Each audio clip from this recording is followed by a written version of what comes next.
Hello बच्चों, मैं जितेंद्र श्रीवास्तव और मैं आपको बताऊँ मेरा एक 12 साल का एक्सपीरियंस हो चुका है इस फील्ड में। और अब मैं आपको आईटी की फील्ड में मैंने सबसे पहले ब्रिलियंट ट्यूटोरियल्स चेन्नई में पढ़ाया हुआ था और ये कोचिंग थी दिल्ली में, उसमें पढ़ाया था। और उसके बाद मैं करियर पॉइंट और फिर फिटजी में पढ़ाया हूँ। अब मैं अपना अभी ये लॉकडाउन जब से हुआ तब से मुझे समझ में आया कि क्यों ना हम लोग डिजिटली सब लोग जा रहे हैं, तो मैंने भी डिजिटल प्लेटफॉर्म स्टार्ट किया है। अभी मुझे ज़्यादा कुछ नहीं आता, इसलिए मैं देखिए आज छत पे ये सारे लेक्चर आपका शूट कर रहा हूँ, रिकॉर्ड कर रहा हूँ, क्योंकि लाइटिंग वगैरह भी मुझे समझ में नहीं आ रही किस तरह की जाती है। यहाँ सबसे मुझे प्रॉपर लग रहा था, बदली भी है, मौसम अच्छा था, तो मैं यहाँ पे रिकॉर्ड कर रहा हूँ।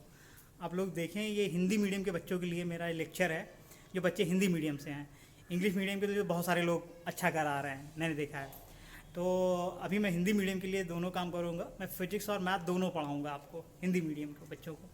और उसमें मैं सब दोनों को ये भी बताता चलूँगा कि इंग्लिश के मीनिंग क्या क्या होती है। जिन बच्चों को दिक्कत होती है हिंदी से इंग्लिश कुछ समझने में, वो भी मैं बताता रहूँगा। लेकिन ज़्यादातर मैं हिंदी में ही बताऊँ ताकि आपको पूरा समझ में आए, क्योंकि मैं खुद भी एक हिंदी मीडियम का स्टूडेंट रहा हूँ। तो आप लोग देखिए, आज मैं एनटीए का सोल्यूशन जो है गणित का दे रहा हूँ, और इसके बाद मैं फिजिक्स का भी दूंगा। तो इस तरह ये सोल्यूशन चलता रहेगा। और साथ ही साथ क्लासेस भी के मैं कोर्स भी पढ़ाता रहूँगा, जो आपके कोर्स में ही है। बोर्ड का कोर्स भी पढ़ाऊँगा और आपका कंपटीशन एग्जाम जैसे जेई मेन, जेई एडवांस, ठीक है, जो भी रहेगा, नीट का फिजिक्स। तो अब आप देखिए कि ये लेक्चर में, चलिए पहले स्टार्ट करते हैं और आप लोग बताइए कि कैसा लग रहा है, तो फिर मैं आगे और भी चीज़ें सही करूँगा। चलिए ओके, हम लोग वाइट बोर्ड पे चलते हैं। मैं यहाँ पे कि आप पहले ये देखिए कि ax square plus bx plus c ये दिया हुआ है। अब इसका आपको मान लेते हैं कि इसके मूल अल्फा और बीटा है। तो यहाँ पे हमें दो चीज मालूम रहती है कि सम योग क्या होगा मूल का, यहाँ पे माइनस बी बाई ए, और गुणनफल कितना होगा सी बाई ए। अब इन चीजों को हमको यूज करना है और देखना है कि हम लोग जो प्रश्न में दिया है कि अल्फा और बीटा का अनुपात m अनुपात n है, तो हम लोग यहाँ पे क्या करते हैं कि अल्फा के जगह पे हम लोग यहाँ पे रख देते हैं, यहाँ से अल्फा की जगह पे क्या रख सकते हैं m/n बीटा। तो जब यहाँ पे इसको हम लोग अल्फा की जगह पे इसको रखेंगे m अनुपात n बीटा, तो ये प्लस बीटा बराबर माइनस बी बाई बी बटे ए, ये आ जाएगा। अब आप बीटा को यहाँ से कॉमन ले लोगे तो m/n प्लस 1, ये बीटा यहाँ आ गया माइनस बी बाई ए। इसी तरीके से अल्फा का मान यहाँ पे भी रखेंगे इस वाले समीकरण में। तो ये अल्फा का जब आप रखोगे तो m/n बीटा के घाते 2 हो जाएगा, क्योंकि एक बीटा पहले से ही है, और ये c/a हो जाएगा। अब यहाँ से आपको पूरा जो हर ऑप्शन में, सभी चॉइस में आपके देखिए m और n में ही दिया हुआ है, m और n में ही सारे ऑप्शन दिए हुए हैं। तो हम लोग क्या करते हैं, बीटा को इन दोनों से गायब करते हैं। कैसे गायब करेंगे, इसको दोनों साइड में क्या करते हैं, स्क्वायर कर दें और फिर इससे भाग देते हैं। तो जब ऐसा करेंगे तो अब हमारा क्या बन जाएगा, यहाँ पे ये k plus 1 beta, k plus 1 beta बराबर माइनस b बटे a, और ये क्या बन जाएगा, यहाँ से ये बन जाएगा आपका k बीटा स्क्वायर c/a। अब पहले तो हम लोग इसको अब स्क्वायर करेंगे। जब स्क्वायर करेंगे दोनों साइड में तो k प्लस 1 का होल स्क्वायर बीटा स्क्वायर, और इधर स्क्वायर b स्क्वायर बटे a स्क्वायर। इसको मैं बिना स्क्वायर किए अब हम इससे भाग कर देते हैं, तो k बीटा स्क्वायर और इधर c/a, तो एक बीटा स्क्वायर दोनों तरफ से कैंसिल हो जाएगा। ऊपर आपका आप k की जगह हम लोग m/n रख देते हैं, m/n प्लस 1 का होल स्क्वायर, नीचे m/n ऐसे ही रख देते हैं, और ये आ जाएगा b स्क्वायर बटे a स्क्वायर गुणे a/c। अब यहाँ पे हम लोग m प्लस n एलसीएम ले लिए, ऊपर आ गया n स्क्वायर, और ये ऊपर जाके n/m इस तरह लिख सकते हैं। एक a यहाँ से कैंसिल हो जाएगा, b स्क्वायर बटे ac हो जाएगा। एक n आपका इससे क्या हो जाएगा, कट जाएगा, नीचे mn बचेगा, तो ये आ जाएगा यहाँ से m प्लस n का होल स्क्वायर, ये ac इधर आ गया, mn इधर बचा, तो b स्क्वायर mn आ गया ये आपका। तो आप देख सकते हो कौन सा ऑप्शन सही हो जाएगा, पहला ऑप्शन सही आ जाएगा यहाँ से, पहला ऑप्शन। तो अब इस तरीके के क्वेश्चन में देखिए, ये बहुत इजी क्वेश्चन था एनटीए का टेस्ट। मतलब ये आप कह सकते हैं कि जिस बच्चे को यहाँ पे योग और ये गुणनफल दो चीजें आती हैं वो आराम से कर ले जाएगा, इसमें कुछ बड़ी चीज नहीं थी, बहुत सिंपल क्वेश्चन था। अब अगला आप देखते हैं प्रश्न क्या है यहाँ पे। अब दूसरा प्रश्न देखिए, इसमें क्या है, ये फलन दिया हुआ है y बराबर 3e के घात में आपका रूट में x square minus 1 log x minus 1। हम इसमें प्रांत निकालना है, तो देखिए आपकी ये x माइनस 1 ये धनात्मक होना चाहिए तभी परिभाषित हो पाएगा। एक्स स्क्वायर माइनस 1 भी आपका धनात्मक हो जाए, शून्य के बराबर हो जाए, तब ये भी परिभाषित हो पाएगा, इसमें कोई दिक्कत नहीं है। अब यहां से इसको हम लोग लिख सकते हैं x माइनस 1 एक्स प्लस 1। इसका आप जानते हैं सोल्यूशन 1 से बड़ा आना चाहिए, और इसका सोल्यूशन आएगा यहां से और इस साइड में, ये प्लस, ये माइनस और ये प्लस, और ये दोनों हम लोग ले सकते हैं। अब इन दोनों में देखा जाए कि अगर इन दोनों का इंटरसेक्शन लिया जाए तो इंटरसेक्शन कितना आएगा।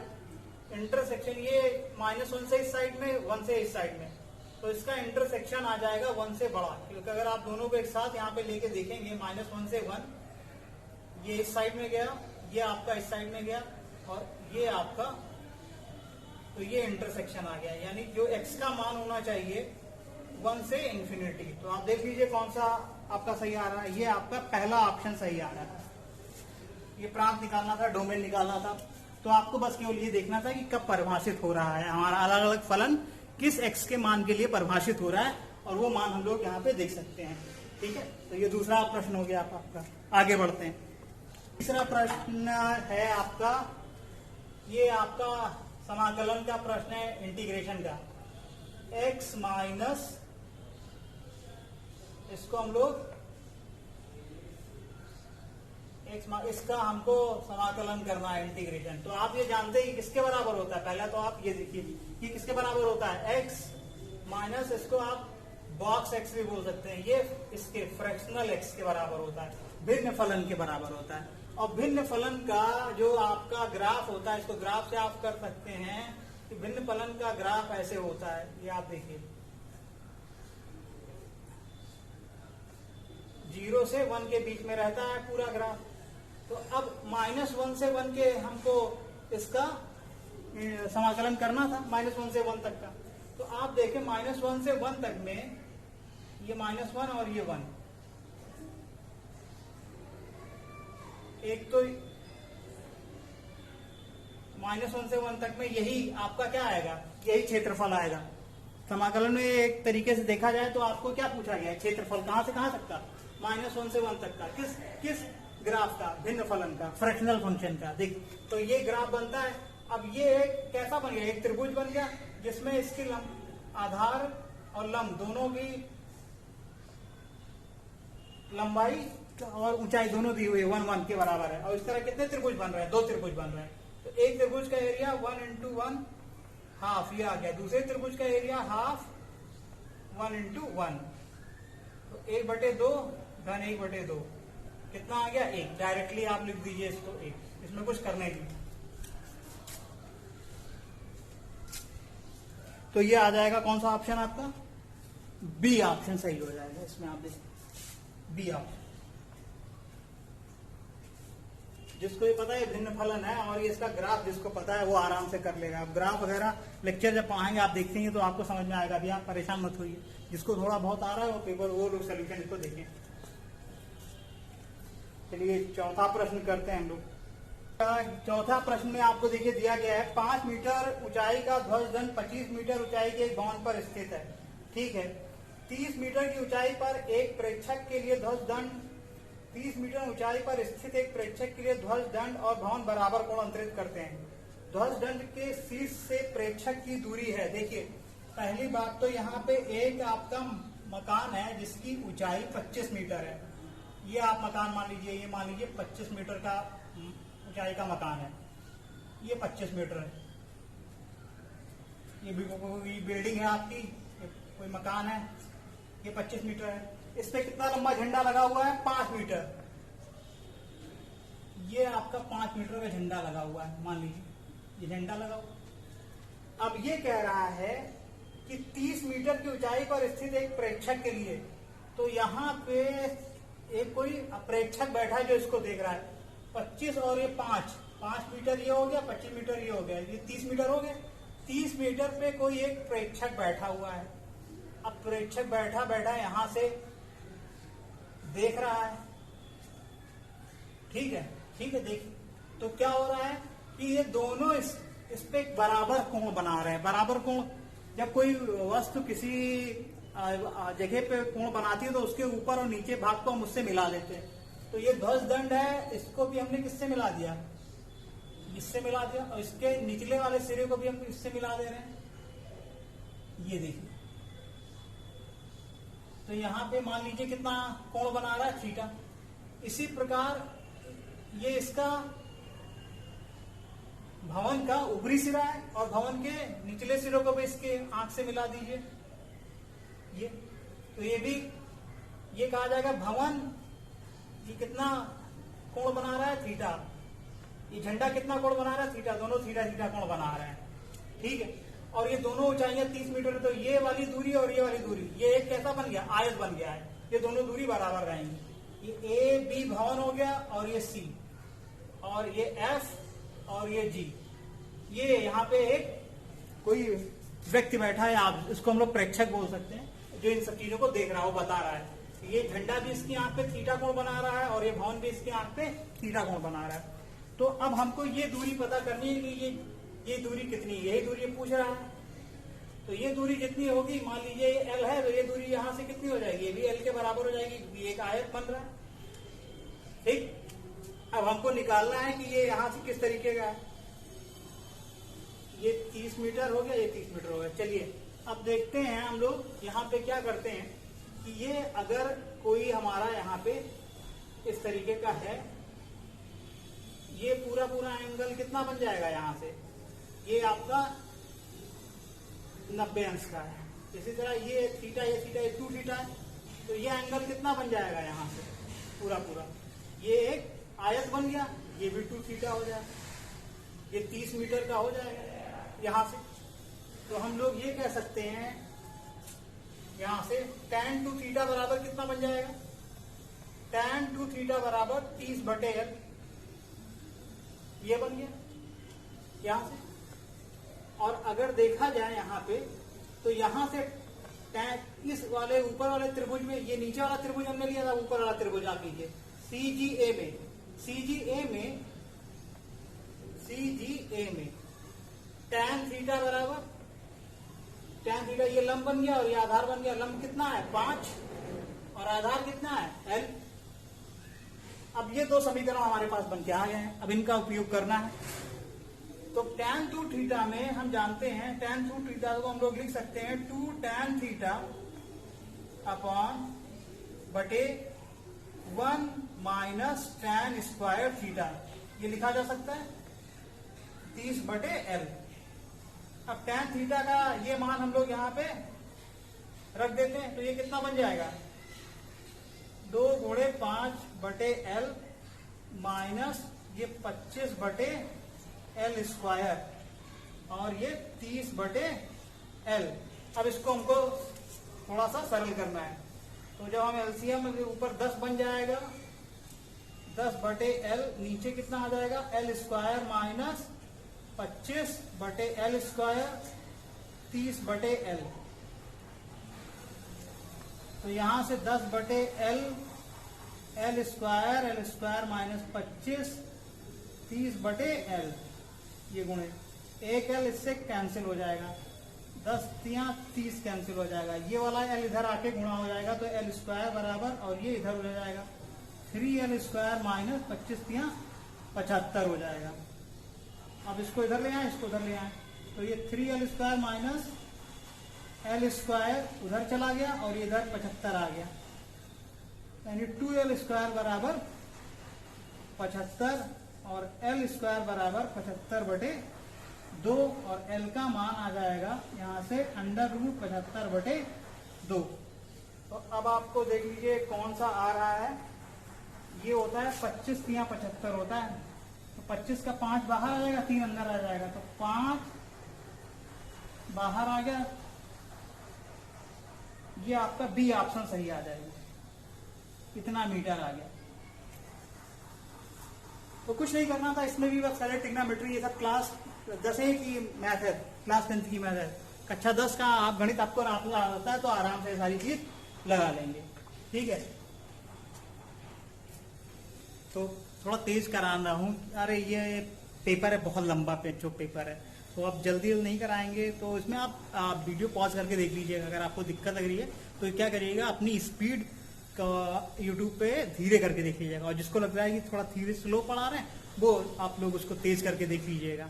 तो चलिए अब करते हैं 5वां प्रश्न। हम लोग 5वें प्रश्न में आपका क्या दिया है, देखिए 5वां प्रश्न आपके सामने आ गया है।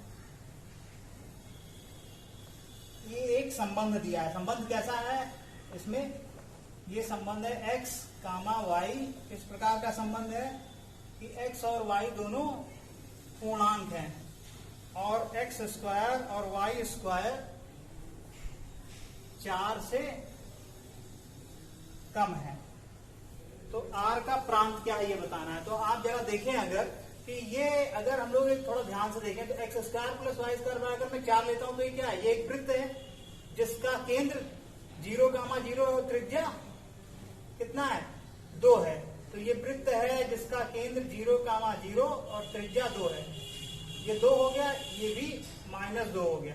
और अगर आप ये देखें 2 यहाँ -1, ये 0 और ये 1 आ जाएगा यहाँ पे। तो इसमें अब आपको ये समझना है कि कौन कौन सा x का कौन कौन सा मान आएगा। तो आप देखिए कि यहाँ पे <4 लगा हुआ है, तो नहीं, अंदर के सारे मान हमको लेने हैं।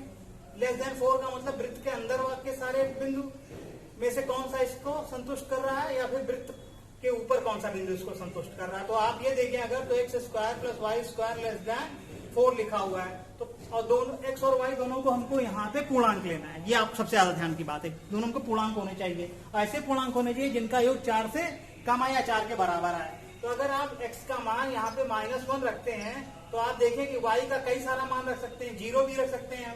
तो x का मान हम लोग -1 पहले देख, यहाँ से शुरू करते हैं। क्या -2 हम ले सकते हैं? हाँ, अगर x को माइनस देंगे, -2 लेंगे तो y को हम लोग 0 ले सकते हैं, ठीक है, आराम से 4 से कम या 4 के बराबर आ जाएगा। तो x का मान हम -2 भी ले सकते हैं। क्या -1 ले सकते हैं? हाँ, जब x का मान -1 लेंगे तो y का मान आप क्या क्या ले सकते हैं, 0 भी ले सकते हैं, 1 भी ले सकते हैं। तो इस तरह ये भी 4 से कम आ जाएगा, तो यहाँ पे -1 भी लिया जा सकता है। इसी तरह x का मान अगर हम 0 ले लें तो y का मान 0, 1 कुछ भी ले सकते हैं, तब भी ये संतुष्ट कर जाएगा। इसी तरह 1 को भी संतुष्ट कर जाएगा और 2 को भी संतुष्ट कर जाएगा। तो x के इतने सारे मान ले सकते हैं, इसलिए इसका प्रांत क्या आ गया इस संबंध का, ये। अब आप देख लीजिए कौन सा है इसमें, -2, -1, 1, 2, और ये 0 भी इसमें ले लिया जाएगा। 0 मैंने लिखा नहीं यहाँ पे, ये 0 भी ले लिया जाएगा। जब x की जगह 0 लेंगे तो y की जगह 1 भी ले सकते हैं, 2 भी ले सकते हैं, तो ये भी हो जाएगा, यहाँ से इसको संतुष्ट करेगा। तो ये x का प्रांत हो गया, ठीक है। तो ये इसमें केवल ये देखना था कि कौन कौन से पूर्णांक मान इसको संतुष्ट कर रहे हैं। तो बहुत सारे पूर्णांक मान, ये वृत्त के अंदर -2 से ले -1, 0, 1, 2, ये सारे x के पूर्णांक मान है। इनके साथ कौन सा y का पूर्णांक मान ले सकते हैं? क्या कोई y का पूर्णांक मिलेगा? हाँ, y का पूर्णांक मान भी मिलेगा जो इस संबंध को संतुष्ट करेगा। यही इस प्रश्न में पूछा गया था। तो ये आपका 5वां प्रश्न। चलिए इसको आप कॉपी कर। प्रश्न देखिए, 6ठा प्रश्न थोड़ा सा तो ट्रिकी है। इसमें ट्रिक क्या है, ये इसमें आप देखिए कि इसमें आपको ये दिया गया है 5 के घाते 97। अब 97 बहुत बड़ा नंबर हो गया, तो इसको हम लोग पहले, और इसको कहा गया 52 से भाग देने पे कितना शेषफल बचेगा। तो 5 के घाते 97 है, तो इसको हम लोग पहले थोड़ा सा छोटे में तोड़े। अब 97 का हमें नहीं लगता कोई जल्दी से फैक्टर यहाँ पे इसका कोई गुणनखंड मिल पाएगा। तो 97 इसको हम लोग इस तरह लिख सकते हैं, 5 की पावर 97 को 5 × 5 की पावर 96 लगा दिया, 96 लगा दिया। अब इसको हम लोग ये लिख सकते हैं 5, 4 गुणे, इसको हम लोग तोड़ सकते हैं 24। अब ये सब आपको क्यों करना है वो आप समझिएगा, अभी मैं क्यों कर रहा हूं इसको। तो ये आप लिख सकते हो 5 के घाते 4, 24। आप 5 की घाते 2 भी लिख के और भी कर सकते थे, लेकिन 5 के घाते 2 आपका क्या होगा 25 बन जाएगा। 25 जो है वो 52 से भाग नहीं किया जा सकता है, तो इसको हम लोग 5 के घाते 3 जो रहेगा 25 पंचे 125 भी हो सकता है। तो लेकिन यहाँ पे फिर से हमको उतना ज्यादा अच्छा रिजल्ट नहीं मिलेगा आप करके। इसी तरह मतलब हमको आगे बढ़ना है। 5 के घाते 4 मैंने 24 लगाया, अब ये बन जाएगा आपका 5 के घाते 4 625 बन जाएगा। 625 के घाते 24, 625 को अगर हम लोग 52 से भाग करें तो देखिए क्या आता है। अगर घाते 3 125 रहता, 125 को अगर हम लोग 52 से भाग करते, देखिए नियम क्या है, तो यहाँ पे ये हो जाता है 52 दूना आपका 804 हो जाता है, तो हमारा बहुत बड़ा शेषफल आएगा। लेकिन 625 को जब हम भाग करेंगे तो शेषफल हमेशा ऐसा नंबर आना चाहिए, या तो शेषफल 0 आ जाए या फिर शेषफल 1 आए। ऐसे इस तरह के नंबर में हमको इसको ले जाना होता है। तो अब हम 52 से इसको भाग करेंगे तो 52 एकम 52 यहाँ पे बचेगा और ये 10 बचेगा 5, 52 दूना 104। अब कितना शेषफल आया 1, तो हम क्या लिख सकते हैं 100 यहाँ 625 को, 625 को हम लिख सकते हैं 1 प्लस 52 गुणे 12। शेषफल हम लोग जोड़ देते हैं 52 गुणे 12। अब ये हमारे लिए द्विघात प्रमेय का काम करेगा। तो हमको इसी तरह 5 की घात बढ़ा बढ़ा के देखना पड़ेगा कि कौन सा नंबर हमको मिल जाए जिसको भाग करने पे या तो शेषफल 0 है या शेषफल 1 आ जाए। तो यहाँ पे हमको 625 को ऐसा नंबर मिल गया जिसका शेषफल 1 आ रहा है। अब आप देखेंगे इसके आगे हम लोग क्या करेंगे। अब यहाँ से हम लोग इसको 625 को लिख सकते हैं, ये 5 ये रहेगा 625 को 1 प्लस 624। जब 625 को हम लोग भाग देते हैं तो एक शेषफल बचता है, ठीक है। अब इसको जो हम लोग 624 का 52 से विभाजित हो जाएगा, हाँ विभाजित हो जाएगा, इसमें कोई दिक्कत नहीं है क्योंकि शेषफल तो एक ही बचा था ना। तो अब ये क्या होगा, ये नंबर बन गया हमारा 151 प्लस इसको हम लोग 52, ये 52 से विभाजित हो जाएगा 624, तो उनको 52 के लिख देते हैं 24। अब जब इसको हम लोग द्विघात प्रमेय से ओपन करेंगे, खोलेंगे, तो आप देखते हैं कि 1 प्लस 52 के ये आपका आ जाएगा 24C 0, और यहाँ पे कितना आ जाएगा इस तरीके से 24C 1, ठीक है, फिर 24C 2, और इस तरीके से सभी पद में 52 आएगा। तो सभी नंबर 52 को क्या कर देंगे, ये 52 से भाग करेंगे तो 52 से डिवाइड होते चले जाएंगे। अब 5 भी इसमें गुणा होता चला जाएगा, जब 5 गुणा होगा इसमें तो सभी में 5 भी आ जाएगा, 52 भी आ जाएगा, तो ये सारे पद 52 से विभाजित हो जाएंगे। पहला पद केवल जो रहेगा क्योंकि 5 हो जाएगा वो विभाजित नहीं हो जाएगा, तो कितना शेषफल आ जाएगा 5 शेषफल आ जाएगा यहाँ से। तो हमको ये पावर इस तरह बढ़ानी है कि जब हम 52 से भाग दें तो शेषफल या तो 0 आए या शेषफल 1 आए, फिर उसको हम लोग आराम से द्विघात से खोल सकते हैं और वहां से आसानी से हमको पता चल जाएगा कि शेषफल क्या आएगा। ये तरीका होता है इसमें। 7वें प्रश्न में आपको देखिए क्या दिया हुआ है कि यदि y बराबर 4x माइनस 5, ये आपको एक समीकरण दिया है, ठीक है, और ये बिंदु दिया है 2,3, और ये वक्र दिया है y स्क्वायर बराबर px क्यूब प्लस क्यू। कहा है कि ये रेखा इस वक्र के लिए क्या है, स्पर्श रेखा है। तो किस बिंदु पे स्पर्श रेखा है, इस बिंदु पे, यानी ये बिंदु इसको संतुष्ट करेगा, ये समझ में आना चाहिए हमको। तो पहली बात तो अगर हम यहां से देखें तो इसका हमको क्या निकालना है, प्रवणता निकालनी पड़ेगी।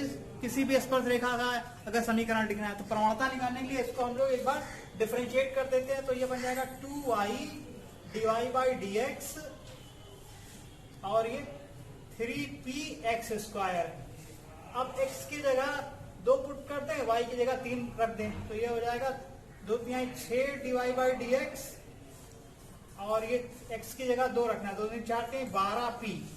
अब प्रवणता का मान यहां से देखिए कितना दिया हुआ है, 4 दिया हुआ है, तो dy/dx की जगह हम लोग 4 रख देते हैं, 6×4 बराबर 12p, और p का मान कितना आ जाएगा, ये 24 हो जाएगा, 12×24, ये p का मान आ गया।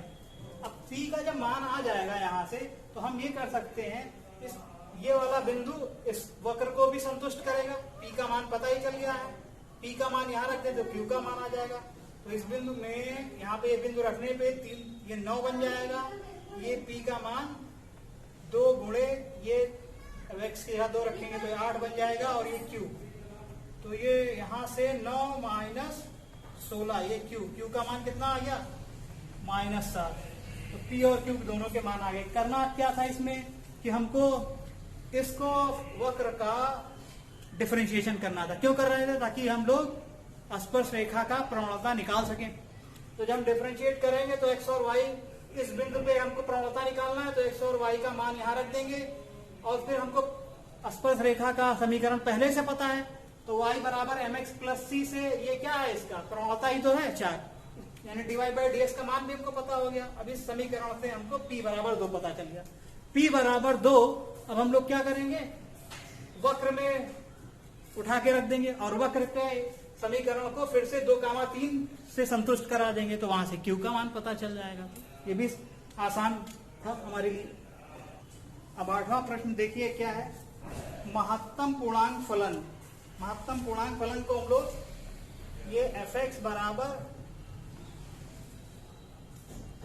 x का मान -7/2 से 100 में लेना है। इस अंतराल में किन बिंदुओं पर असतत है? तो ये तो हम जानते हैं कि जो महत्तम पूर्णांक फंक्शन होता है वो पूर्णांक बिंदुओं पर असतत होता है। इसका हम जानते हैं, पहले से हमको इसकी नॉलेज है। अगर आप बेसिक चीज जानते हैं कि इसका ग्राफ जो बनता है वो देखिए इस तरह बनता है, ये 0, ये -1, ये 1, 2, ये 1 हो गया, ये 2 हो गया। तो ये किन किन बिंदुओं पे असतत है? पूर्णांक पे।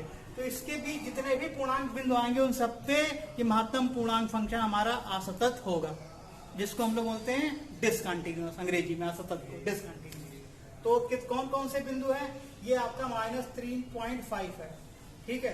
तो -3.5 के बीच में कितने कितने, ये माइनस यहाँ से शुरू होगा -3.5 से, तो -3, -2, -1, 0, और ये 1, 2, और ये 100 हमको, ये 99, क्योंकि 100 हमको नहीं लेना है, केवल हमको -3 से लेकर 99 तक लेना है। तो कितने बिंदु हो जाएंगे? ये 100 बिंदु हो गए, और ये 3 बिंदु और 3 पूर्णांक और 103 हो जाएंगे यहाँ पे। तो ये आपका डी ऑप्शन सही आ जाएगा, ठीक है। ये तो बहुत मतलब बिल्कुल से जिसको परिभाषा आती है महत्तम पूर्णांक फंक्शन की, वो इस प्रश्न को आराम से हल कर लेगा, इसमें कोई दिक्कत नहीं, ठीक है। 9वां प्रश्न देखिए, इसमें क्या है, 15 पुरुषों और 15 महिलाओं से 15 टीमों के चयनों के तरीकों की संख्या, जबकि प्रत्येक टीम में एक पुरुष और एक महिला है, ठीक है। अब ये प्रश्न तो 15 टीम बनानी है, यानी एक टीम में एक पुरुष होना चाहिए और एक महिला होनी चाहिए, ठीक है।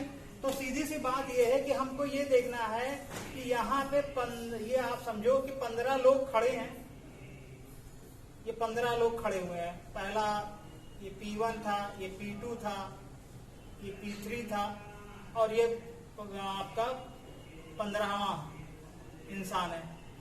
और यहाँ पे लेडीज है L1, महिलाएं हैं, पहली महिला, ये दूसरी महिला, ये तीसरी महिला, ठीक है। और इस तरह ये 15वीं महिला।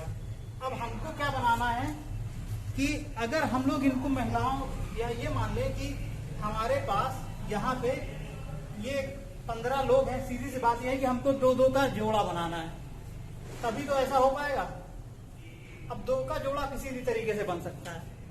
तो हम ये समझे कि अगर हम बहुत आसानी से कि अगर 15 लोगों को 15 जगह पे अगर 15 कुर्सियां बना दें समझने के लिए, महिलाएं कुर्सियां नहीं है, ये यहाँ पे कुर्सियां बना दें, अगर 15 लोगों को कितने तरीके से 15 कुर्सी पे बिठा सकते हैं? फैक्टोरियल 15 लोगों को कितने तरीके से, जिस कुर्सी पे बैठा उसके साथ उसका क्या बन गया? जोड़ा बन गया, टीम बन गई। तो 15 लोगों को 15 कुर्सियों पे कितने तरीके से बना सकते हैं? फैक्टोरियल 15। तो इतने ही क्या बन जाएंगे हमारे, इतने ही तरीके होंगे हमारे ये टीम बनाने। फैक्टोरियल 15। ये भी आसान प्रश्न था अगर थोड़ा दिमाग लगाए। तो कौन सा ऑप्शन है आपका? बी ऑप्शन सही है। यहां से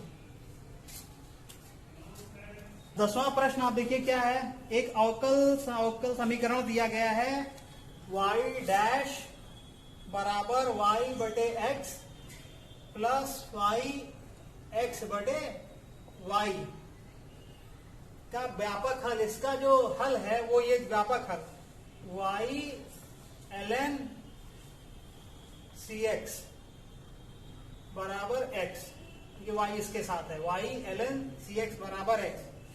cx अचर है तो phi2 का मान बताना है कितना होगा। अच्छा, phi2 का मान हमको बताना है यहाँ पे कितना होगा।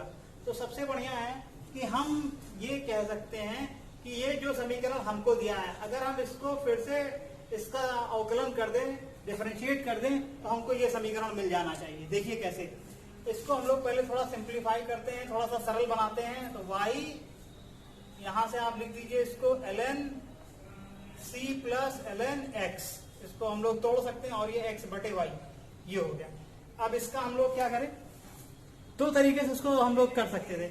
या तो इसका हम लोग सोल्यूशन, इसका हम लोग इसको सॉल्व करें किसी तरीके से, इसको हल करें, या फिर जो सोल्यूशन दिया था उसको डिफरेंशिएट करके हम अवकल समीकरण बना लें और फिर उनकी तुलना कर दें। तो हम अवकल समीकरण बनाते हैं, ज्यादा अच्छा रहेगा। इसका अवकल समीकरण क्या होगा, पहले तो इसको हमने y से भाग कर दिया, फिर इसको इस तरह फार्मूले से, सूत्र से इसको तोड़ दिया।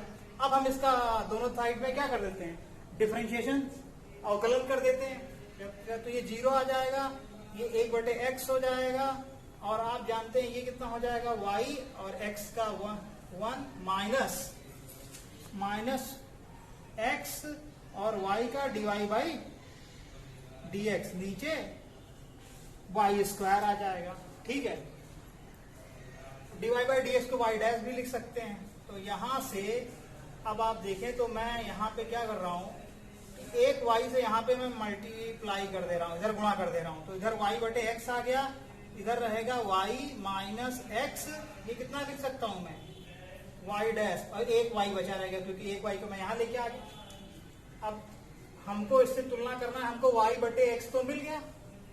अब हमको यहां से y बटे x के साथ क्या चाहिए, यहाँ पे y बटे x, ठीक है, और ये बन जाएगा आपको यहां से 1 माइनस एक्स बटे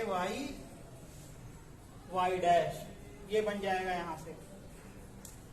और y डैश का मान अगर आप निकालना चाहोगे तो ये बन जाएगा x बटे y डैश, और ये बन जाएगा यहां से 1 प्लस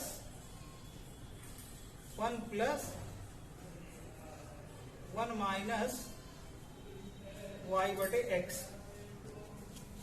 अब y बटे x से मैं गुणा कर दे रहा हूं। जब y बटे x से मैं गुणा करूंगा तो y बटे x से जब गुणा करूंगा तो इधर इधर तो कैंसिल, खाली y डैश बचेगा, इधर y बटे x, और यहां से क्या आ जाएगा, y बटे x से जब मैं गुणा करूंगा तो ये बन के आ जाएगा माइनस वाई स्क्वायर बटे एक्स स्क्वायर, ये बन के आ जाएगा।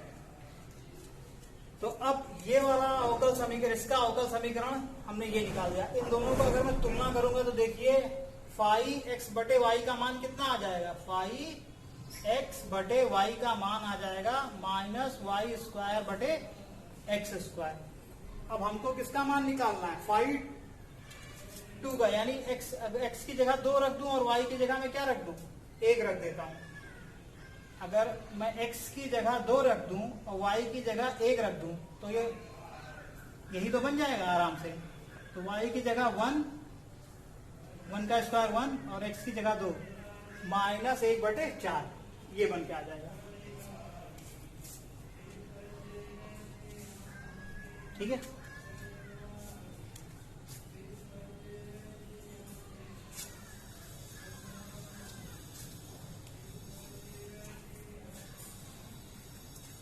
अगर आपको लगता है समझ कैलकुलेशन यहाँ स्लो कर लीजिएगा वीडियो, फिर देखिएगा, 2 बार देख लीजिए।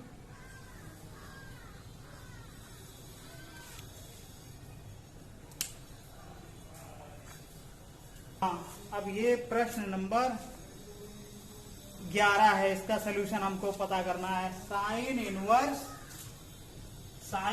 एक 11वां प्रश्न है। Sine inverse 1/3 plus sine inverse 2/3 बराबर साइन इनवर्स x।